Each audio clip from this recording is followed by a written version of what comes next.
and you will realize that you already possess everything you need to take your life to the next level. Just like Dorothy in The Wizard of Oz, you've had it all along. Elizabeth simply helps you discover what it is and how to put it to use. It's always fun to have an aha moment, but it's even more fun to have dozens of them.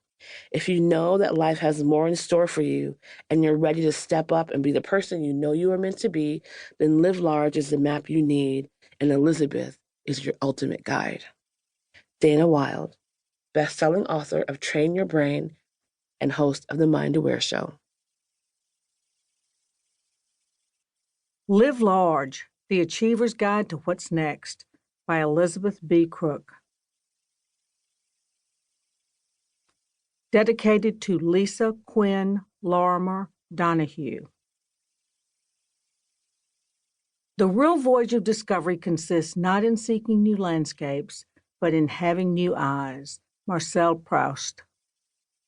The mind, once stretched by a new idea, never returns to its original dimensions. Ralph Waldo Emerson. Preface. Imagine the unimaginable. Perhaps you've surprised yourself by buying this book. You've lived a life people point to as successful. You've made the right decisions, reached the goals you set out to, achieved status in your industry, and been rewarded or acknowledged for your accomplishments. But while you have every reason to feel content, instead you feel restless. You want to know what's next. To someone who has already reached a high level of success, this question may seem risky, unreasonable, and immature, not to mention far out of reach. The answer would surely lead you to that wider horizon you believe might be around the corner, but between you and that horizon lies an abyss that feels too dangerous to cross. The truth is, the wide horizon you are imagining is right in front of you. You only have to discover the path that leads you there. This book will show you how. We all have limitations on what we can imagine. It's time to imagine the unimaginable. I've been right where you are before. I've walked this road many times with people just like you, smart, successful people who were struggling with doubt about their next steps, about whether they really could achieve the greatness they held as a vision in their mind's eye. Once these achievers were led through the Live Large process outlined in the pages of this book, they experienced the miracle of being able to move beyond a life that had begun to feel limiting and toward one of fulfillment, joy, and living very large. Live Large is a book about intention, the intention to honor that what's next feeling, and to move forward even though you have already achieved so much.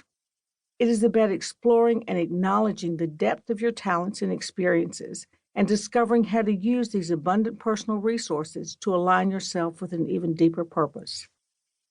You may think, well, it's easy for her to say. She's already doing what she loves. This is true. I am one of the most fortunate people I know. Using my experience and unique set of inborn and cultivated gifts, I work with high achievers who support my creativity and are looking to generate positive influence in the world. In short, most of the time, I'm working exactly the way I have always wanted to, with exactly the people I've always wanted around me. But it wasn't always like that. In my mid-40s, I was a senior executive at a software company. We were on the bleeding edge, developing expert systems and working long, crazy hours. It was exhilarating. I loved the challenge of structuring a new company, positioning products, closing big contracts, and pitching the story to investors.